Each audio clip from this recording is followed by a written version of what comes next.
All right, so let's dive into some real-time songwriting today. We're going to work on putting melody to lyrics. So I went back and I dug up this old notebook from about 10 years ago and found some lyrics that I never successfully put to music. I came up with a simple melody, but was never quite satisfied with it. So it's got lyrics, it's got a basic chord progression, and I've got what I'm going to call a rough draft melody. And we're going to use the digital audio workstation and nudge around some notes and see what we can do and see if we can turn this into a better song than what first came out of my head. Okay, so let's dive in. There's another video where I walk you through how to set up Logic Pro for actually writing songs. And I want you to understand the difference between that kind of a setup and a normal Logic Pro setup. Normally with a digital audio workstation like this, you're setting up the DAW for recording background music as well as, you're trying to do a full production of a song. I am specifically setting up my DAW just for crafting the bare bones of the song, the chords and the melody. If there's something that's critical to the song, like a beat, like I was doing something like a hip hop trap or something where the beat is an integral part of it, then I might put a beat in here as well. But for a typical regular singer-songwriter song, it's just going to be the chords and the melody that are critical that I'm going to have here. I will walk you through my setup just to show you what I've got. But again, if you need to understand how to do all this, I want to refer you back to the other video where I walk you through it. But just generally, here's what I've got. I've set up one track to be a melody track. This is where I'm going to draw in my melody notes. I've set up another track to be my chords, and this is where I've drawn in my chords. I have set up a third track for me to record me singing the melody that I have written so I can get an idea of what it's like. And what I have already done here is I have gone ahead and put in the chords that I wrote with my original version of the song that I wrote in my notebook. These are the chords. They are E minor 7th, A 7th, D, and B minor. And that's the notes that you see here. This is a piano roll editor. We're going to talk about this a little bit today. But this is an E minor played across an entire measure. This is an A 7th played across an entire measure. This is a D, and this is a B minor. And then I do those same four chords again. So I haven't done the whole song in here. I've just put in the first verse just to give you an idea of how we're doing this. I'm not going to try and do a whole song today. On the melody track, I have gone ahead and put in the notes that I originally intended for the song when I wrote it. And they, you'll see in a little while I'm not happy with this. It's very repetitive. It's kind of dull. I'll play it here for you in just a second. And then I went ahead and I recorded myself singing this melody up here. I numbered them when I named the tracks. I numbered them because I'm going to keep the original melody, the original chords, and this original vocal track. But as I make changes, I'm going to make changes on copies of these tracks. So I'll have records of the different iterations of this song. Okay, all right. So here I am. I'm bearing myself to you here. I'm going to play you the melody of my and chords of my song, and just so you know what we're working with here. So you're not allowed to judge. All right, here we go.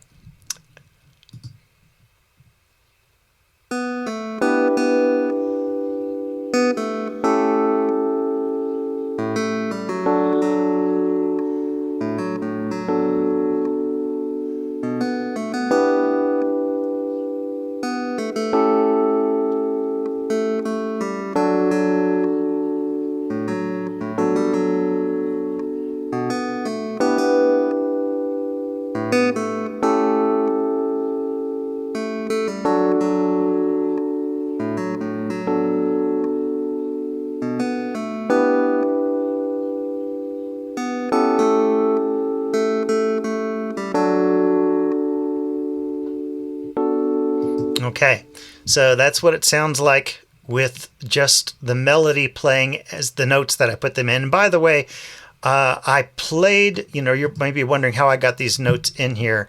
I just recorded myself playing the chords, and then I went back, and you can this is what I love about a digital audio workstation. You can go in and you can move the notes around and fix your mistakes.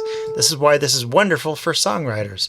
And so I played those chords in, and then I made it so that they filled the entire measure, and I took out the wrong notes and moved them around. I did the same thing with the melody. I played these notes in here, and then I went back and I fixed them so that they're really as close as I could get them to the way I would actually sing it. Now you'll hear when I play this vocal for you that this is a loosely sung song. It's not very precise on where the notes fall, and so these notes sound more robotic than they would actually be sung, but that's about as close as I could get them. All right, I'm going to mute the melody. I'm going to unmute the vocal and play it along with the chords, and you'll get an idea of the lyric of the song as well as how it will sound sung. So here we go. Again, no judging. It's so simple, this affair that's come full circle. But I don't care about the money or the home. Give me my freedom to learn to live alone with my shortcomings, and let them come together only to prove the sum of who I am is greater than you care to see. All right. There's my masterpiece. All right. Now, some of you may be, thinking, wow, I am a thrash metal songwriter. How am I going to relate to this? All right. Well, ignore genres for now. This is of course, a straight up soft singer-songwriter song here. What we're going to be focusing on today is not genre specific. It will apply to any kind of music that has chords and melodies. And so this is just something I found that was simple, that, would suit our purposes for instruction today. So if you write a completely different style of music, if it has chords and melody, this will apply to what you do. All right, so let's look at this. I told you my chords, the E minor 7th, A 7th, D, B minor, and you can see that they are repetitive. The first half of the verse is exactly the same as the second half of the verse, and that's nothing wrong with that. It's just that's something that we could mess around with to make it more interesting should we choose to. One thing I thought of is it ends on this B minor chord. It would be kind of cool at the end. Some of your ears are probably already hearing it. What if this B minor chord ended up being a B major chord at the end? That's a real common thing. And then back to the E minor. So that's something we could play with. I'm not going to do that yet, but that's something to keep in the back of my mind. All right, so the melody. There's nothing wrong with the melody. It's fine. It's kind of pretty. There's just nothing special about it, and it does, other than the very end, it does the same exact thing in the second half that it does in the first half. So there are some things here we can play with. Now, let me create some real estate here, get rid of that, lift this up a little bit so we can see. Let's zoom out and look at our melody. Let's kind of critique it here a little bit. Now, one of the reasons I like using a digital audio workstation is because of this piano roll editor. And if you have not seen a piano roll editor before, let me explain it a little bit. It comes from the days of those old player pianos. The notes, the rolls of paper that with the holes in them that the player piano read and played, this is the kind of notation that it used. It did not use standard music notation, with treble clefs and all that stuff like this. This is the kind of notes they had. Where the notes are vertically is the pitch. So if I drag a note up, changes the pitch. Horizontal is the timeline. So in both of those respects, this is like standard music notation. If I move the note over here, it's at the beginning of this measure. You can see, or actually it's halfway through this measure, but you can see the measures up here. Here's the beginning of this measure. Here's the beginning of the second measure, the third measure, fourth. You can see oh gosh, I can't remember where this was. Maybe right there. You can see right now I've got it in the resolution of 16th notes. You can see the whole notes because it's a slightly bigger line. Here's the beginning of measure 2. Here's a slightly bigger line. There's the first beat of measure 2. I'm sorry, here's the first beat of measure 2. Here's the second beat of measure 2, third beat, fourth beat, and here's the beginning of measure 3. And then you can dive in a little deeper. So if that's the first beat, then the second beat, then halfway between the first beat and the second beat, that's going to be the 8th note. Then this is going to be the 16th note. So each one of these tick marks right now is a 16th note. You can change the resolution over here, but right now I've got it to where we can see the 16th notes. Okay. You can drag the beginning of the note so that it begins somewhere else. You can drag the end of the note to make the note sustain longer. Okay, so like this would be a really short note. Okay, here's a longer note. Okay, so that's kind of the basics of how this works. Dragging the notes up and down, extending them. You may be wondering about the different colors. That is changing the velocity or how hard you hit the note. On some of these synthesizers, including this one, how hard you hit the note determines how loud it is. Sometimes it actually changes the sound too. But we're not going to worry about velocity, so ignore the coloring of the notes for now. Okay, so that's piano roll editing. You can copy and paste a group of notes if you want, move them around, anything you want. Over here on the left, you see this keyboard. This shows you where these notes are aligned with a keyboard. Also, you'll notice that when I play a live keyboard, like right now I'm playing my keyboard controller, see the dots appearing on the notes over there. So you can always orient yourself of where you are on the keyboard.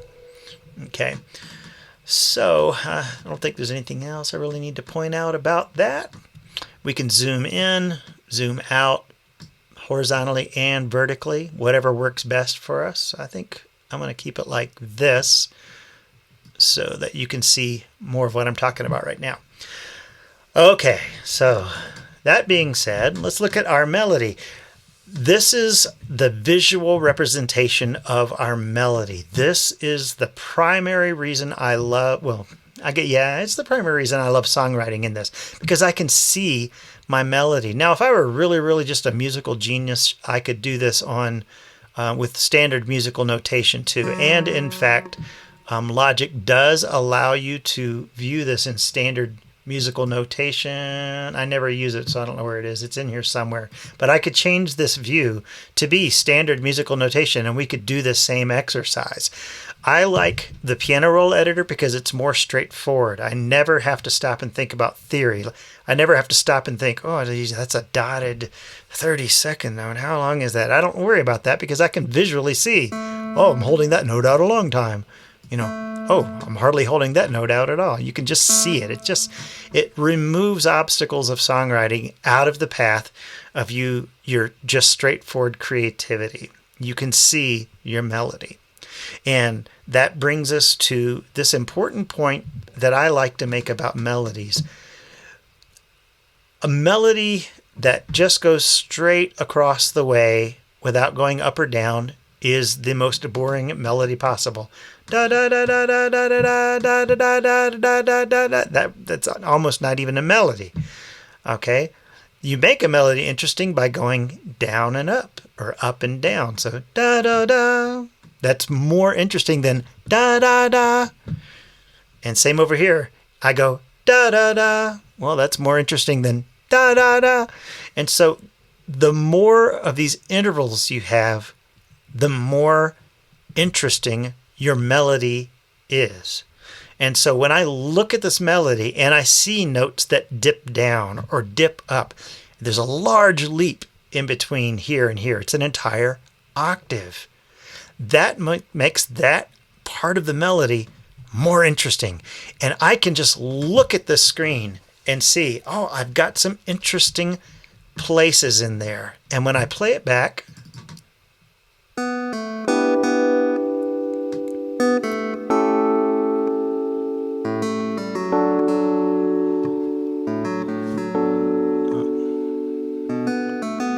okay, those dips, I think, are what make this melody more interesting. That's where it grabs me. And so I want to think, when I'm writing a melody, oh, I want more of those. Yes, it's possible to overdo it, but generally, you want to aim for having those in there. Now, are there wonderful songs that don't do this? Absolutely. There's music breaks rules all the time. This is not a rule, it's a guideline that helps. And so aim for those intervals. It makes your melody more interesting. Another thing that makes your melody more interesting is the spacing of the notes. If I did this, let's get myself here.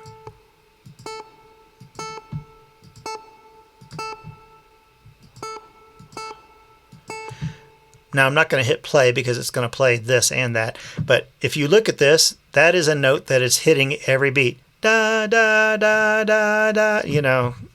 That's boring. The other thing that makes the melody interesting is by having the notes be in different places rhythmically. And so you would want the notes to start in different places and be more spread out and have gaps, maybe even big gaps. Maybe tiny gaps. Move these guys close together. And this line, even though it's the same exact notes, the same number of notes, it's going to sound vastly different than what it just was because of the spacing of the notes. Okay, so that's another thing that you want to look at when you are looking at your melody. Now I can look at my melody and visually I see I have clusters. There's one cluster, there's another cluster, there's another cluster, and they are the clusters themselves. Now understand this, the clusters themselves are spaced kind of like when I did this. And you think, well, my notes have gaps in between them. Well, they do, but what about your clusters of notes? My clusters of notes are kind of in a boring pattern. There's nothing special about that until you get over here, and then the lyric itself forces the notes to be different. And so that's going to look different over here. So these are some things I can visually look at my song and see if I have an interesting melody. And there are some good things and bad things about this melody. I have some intervals. That helps. My notes have some different spacings, but not a lot. And they are in clusters that are spaced just the same across the board. So these are some things to improve. All right. Now, what I'm about to do is I'm going to say, all right, I want to improve my song. It's okay, but okay is not enough. I don't want to settle. I want it to be great. This is something when you're writing songs, never aim for okay. Never aim for okay. Always aim for great. Okay, so I've got a okay song here. I want it to be a great song. All right, so I'm going to play this to get an idea in my head again of what I've got going. And as I listen to it, I'm going to listen for where these notes might have a better place. So now I'm just going to use my ears.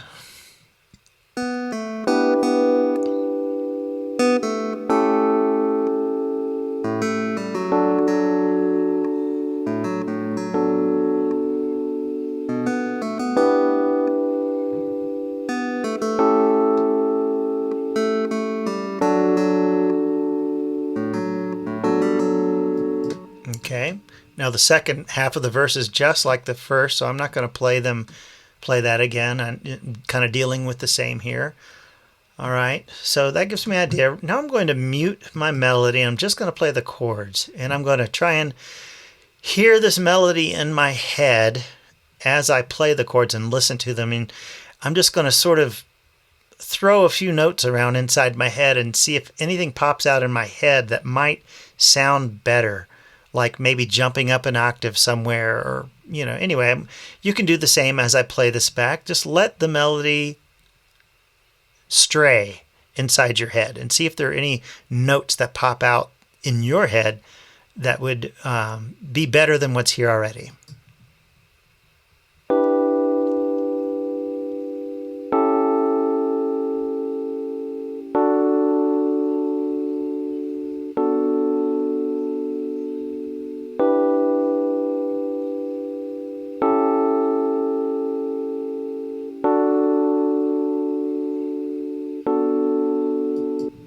Okay, one thing occurred to me is that right now my chords go down.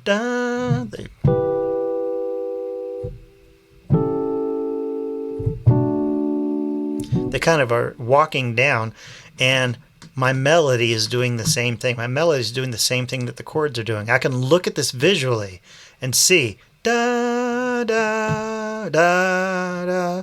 And that's okay, but this is something I could play with. What if I go up while the chords are going down? Let's see. Da da da da da da da.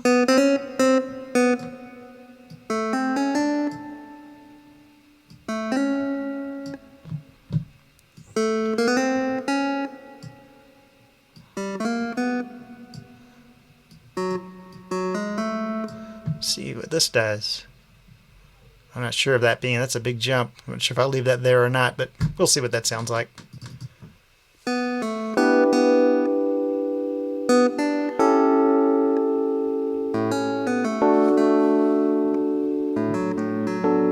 Ha! Okay, right there, I liked that. The rest of this was kind of cliche, and it was okay, but it was kind of just kind of something you would have heard before.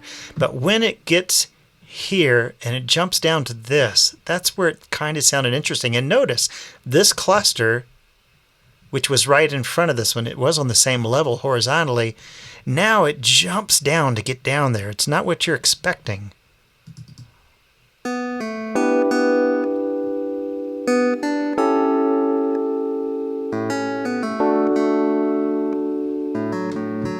I like that. I like that. And so if I were singing this, this would be, it's so simple, this affair that's come full circle, but I don't care. I like that. That's good. Okay. Let's dab a little bit more. And did this work? This affair that's come full circle, that's come. I don't know that I would try and pull that off. My voice is not acrobatical like Mariah Carey.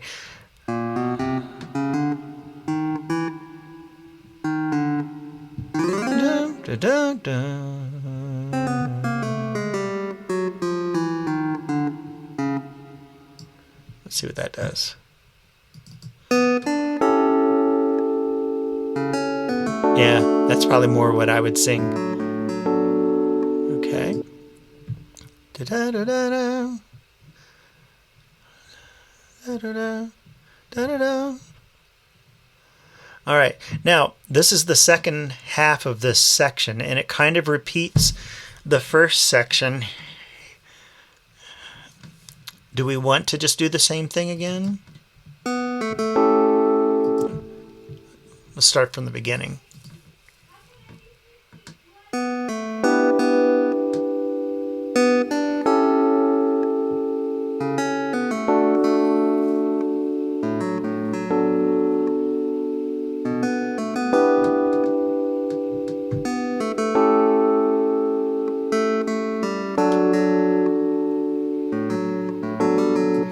Okay, so this second half of the section kind of does what the first section was doing the first time around. So do we want it to do what the first section did. Da, da, da, da, da, da. What are the words here? About the money or the home, give me my freedom. Da, da, da, da, da, give me my freedom. See, if we do that, time to live.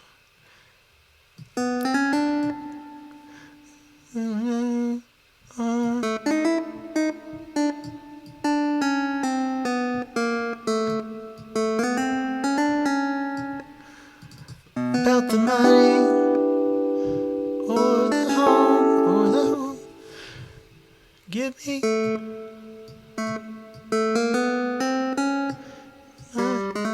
my freedom. About the money or the home, give me my freedom to learn to live alone. Huh? Maybe. Why don't we do this? Let's keep this. I'm going to duplicate this track. Oh, I forgot to save the first version, but that's okay. This song is well implanted in my head. I'll remember the first version of it. I'm going to copy this and bring it down. We're going to call this melody 2. Okay, and now I'm going to mute this version, and now we're going to work just specifically with this part of this track. I think, let's hear what we've got so far.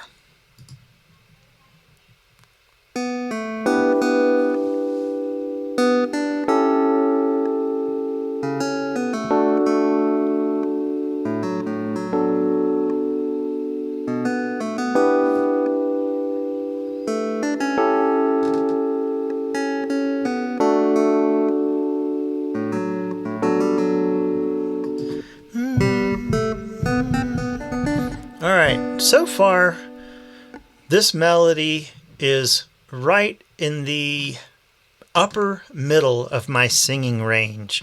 Right here.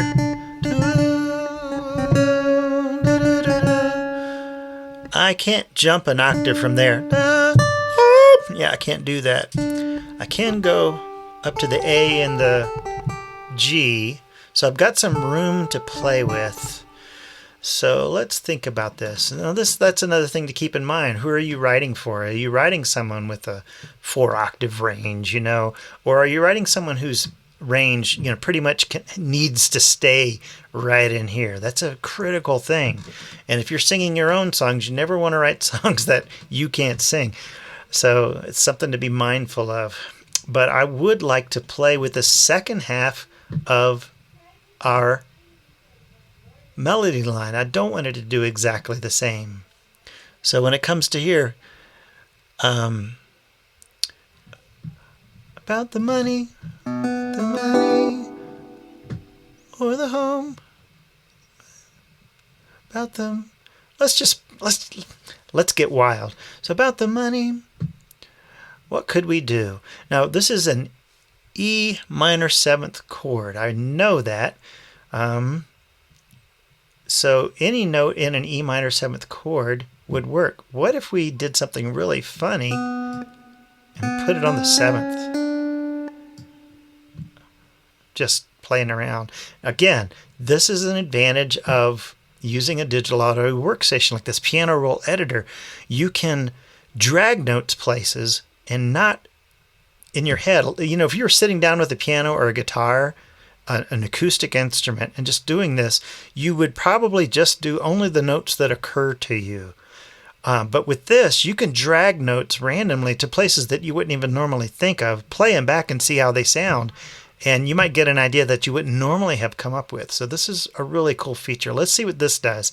That is not a place I would normally think of, starting this line out on the 7th of the chord. And it might not work at all, but you never know unless you try it. So here we go.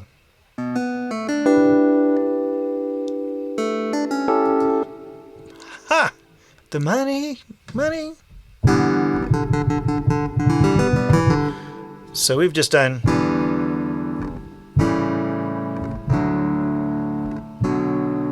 about the money or the phone. Okay, so that's 7th.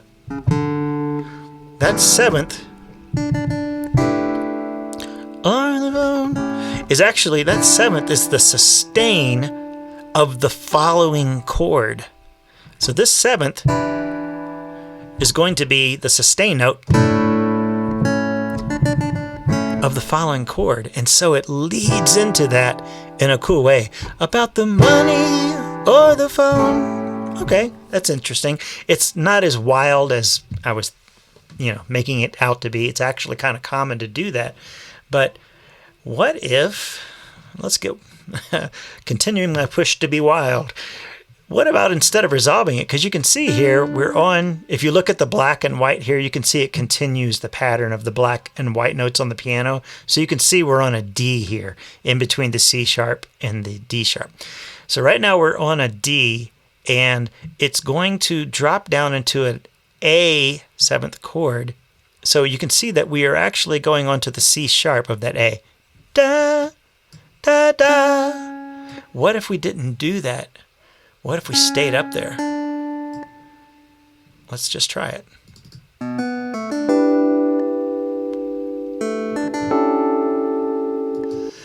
Okay, so let me play the chords and kind of sing that. About the money or the phone. What if we money, I'll play it up here. Money or the phone. Actually, the word is home. About the money or the home, give me my freedom. Ah, I like that. Home, home. Let's do that. We're going to resolve that chord on the same word, home. So I'm going to draw that note right here. And I'm just going to copy this note and move it over. Home, give me my free. And I loved how doing 8th notes sounds on that. So, home, give me my freedom. Listen to this. Freedom.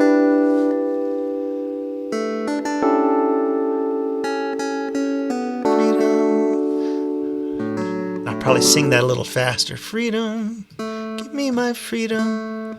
Home, give me my freedom. Yeah, it kind of emphasizes the line a little bit. And then you have that jump again, down low. Dun, dun, live alone. All right, I kind of like, let's back up and see what we've got here.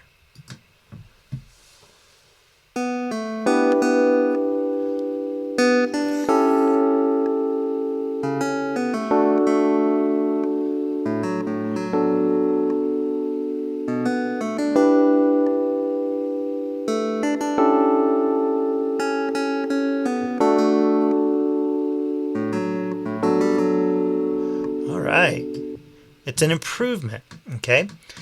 Now we still have this thing with the clusters, okay?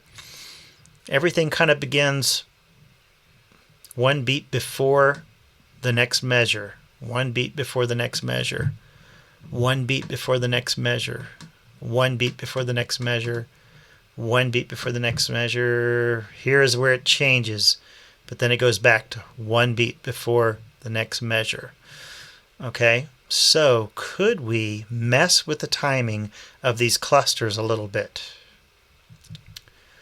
Okay. All right.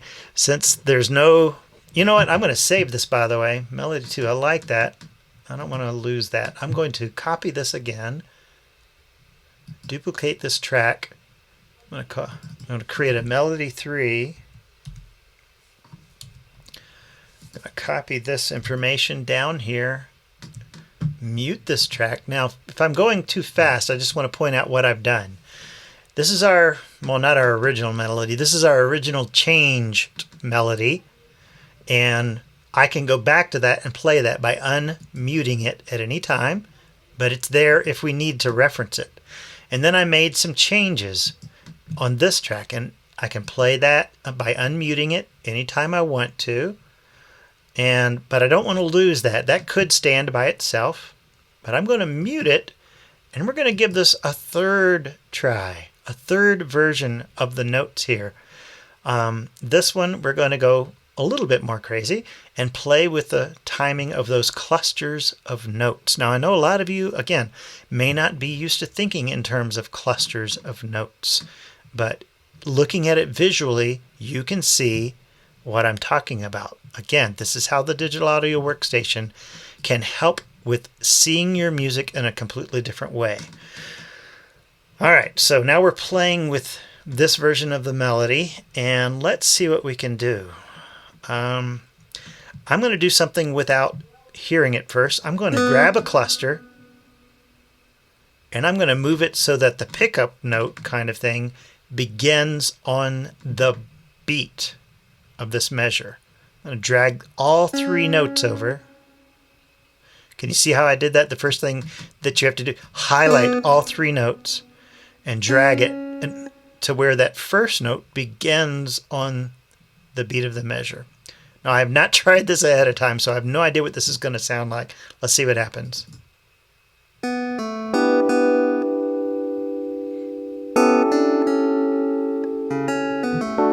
Okay. Probably these notes sound robotic. I'm going to bring in a 16th note in there so that this note goes to this note. That's a 16th note. See if that's any better.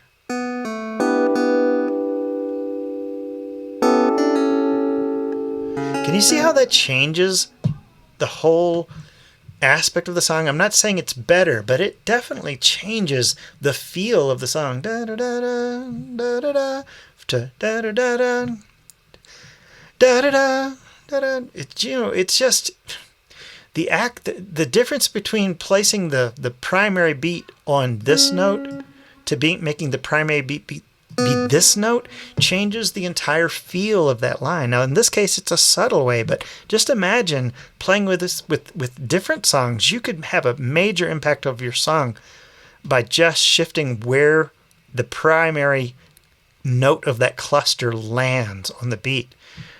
Now, continuing this trend of absolute craziness, what if we do this one here?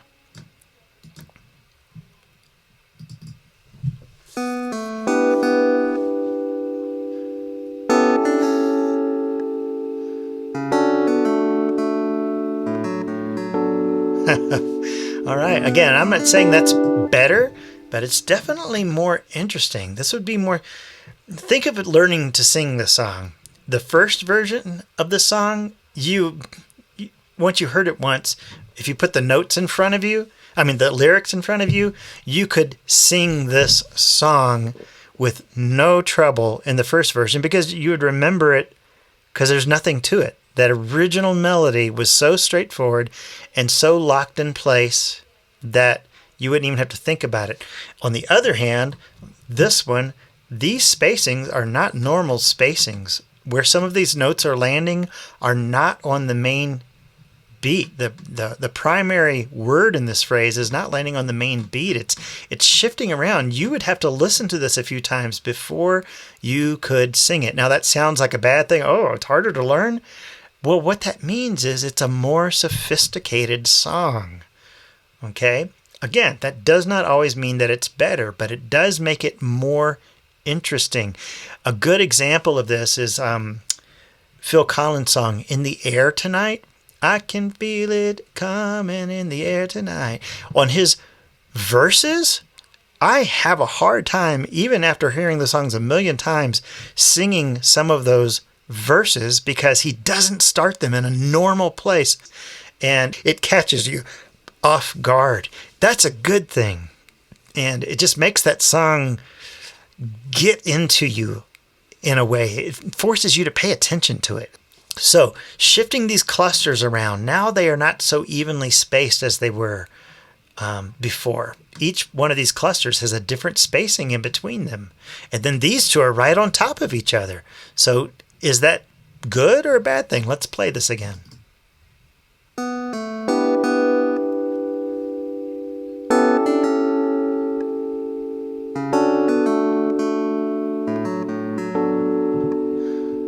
Wonder if we moved this over, what would happen?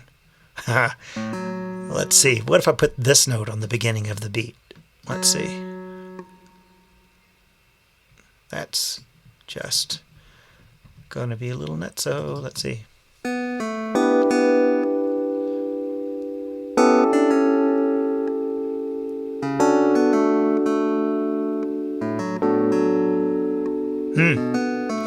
Definitely not what I would be expecting. I'm not sure that works though. That's just an odd part of that phrase to be on the first beat. What if we slid it over one more? See what that does. Let's start right here.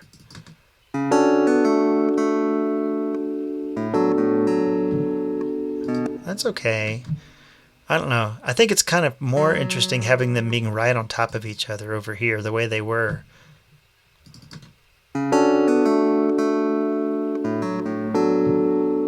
Yeah, having two that are really close together after two that are really spaced apart, that makes it more interesting. Okay, I like this. All right, now what I would typically do at this point is I would go and create another audio track and learn this, sing it, and record myself singing it so that I could hear what it sounds like. Okay, I'm not going to drag you through that whole process because that's pretty straightforward. And but that's what I would do now is I would record this version because I think I like this better than this version, and hear what it sounds like sung, and that will reveal aspects of it that might or might not work. It may be that my voice won't jump. It may be that I can't take a breath in between this cluster and this cluster. So recording an audio version of me singing this will reveal things that hearing these notes don't show. Okay, so again, that's really important. Record an audio version of it and then listen to it back and see if that prompts any changes. All right, now before we go, I want to see if these changes in the melody prompt any changes in my chords. Okay, so let's jump over to our chords, and right now you can see this is the E minor 7th, this is the A 7th, this is the D, and this is the B minor. So let's play it, and this time let's listen to the chords as well as the melody.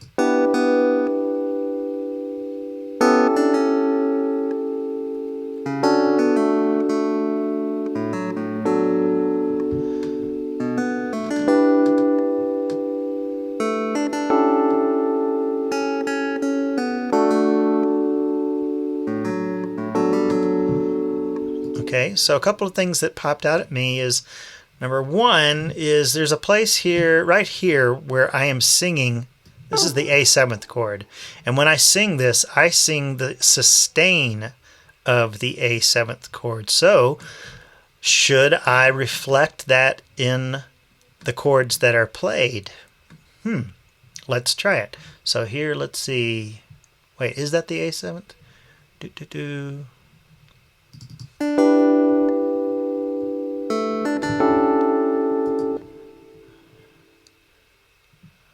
Let's see, there's the D. This would be it right here. So I'm going to, oh, not the whole thing, just this note. Let's bring this over, and I'm going to put the sustain of that note there. Let's see how that sounds.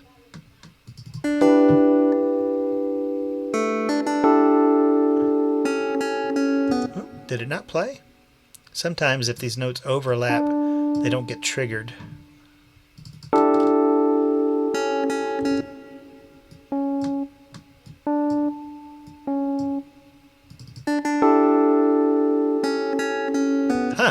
I think that the tonality, I think it's playing. Oh, there's one way to find out. We can play it solo.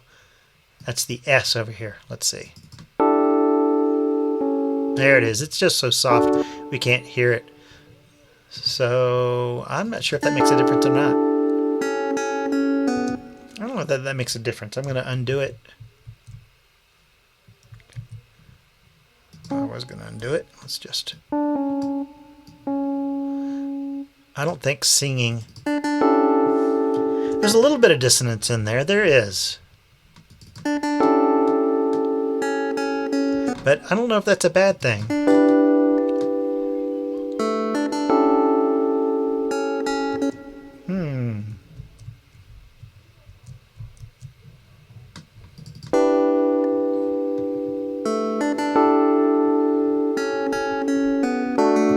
know, maybe it is better to go ahead and sustain the chord. The dissonance isn't there. Some people might like that dissonance, some people might not. I'm going to have it reflect what is sung. I'm going to leave the sustain in there. That also serves the purpose of making this half of the verse be different than this half. In this half we play a sustain chord that we didn't play in this half. So that adds a little bit of variety in the song, even though it's hardly noticeable. All right, the other thing is changing this B minor chord. What if we change it to a B major chord? So here's our B, here's our D natural, which makes up the minor. Let's move this up. And let's make this, or is that? Yeah, that's it. All right, if I look over here, that is the, yep. Let's see what that sounds like.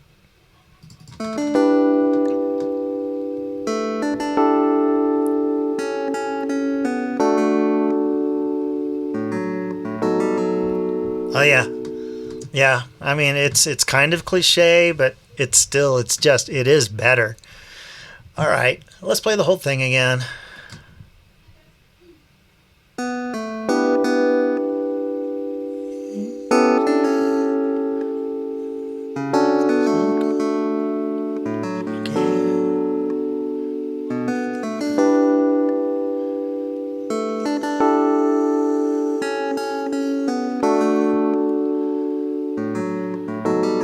Okay, all right. Now, did I reach greatness? Yeah, that's we'll leave that question unanswered. Regardless if it's great or not, it is, in my opinion, better than it was. Now, again, as I told you at the very beginning, if you do different genres, or if you are a majorly much better songwriter than I am, coming up with better chords or lyrics or melodies, it doesn't matter. This process that I showed you can work for you to help you improve.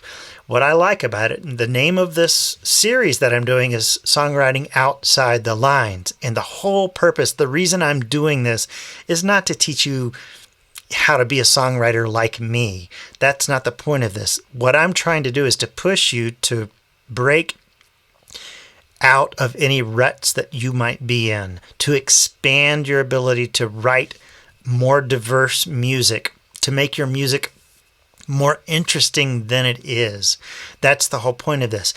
If you use a DAW, a digital audio workstation, in this way, and you were just using notebooks before, I can guarantee you this will improve your songwriter and make it more interesting. You will discover things that you didn't know before. You will get ideas that that wouldn't have occurred to you before. And so it's worth learning. You'll come up with better stuff. And so I hope this is helpful. I hope it's interesting. And this song, I think I'm even going to dig into it myself. I actually think this might be worth pulling out of the dead song files. All right, guys, I will see you next time. Bye-bye.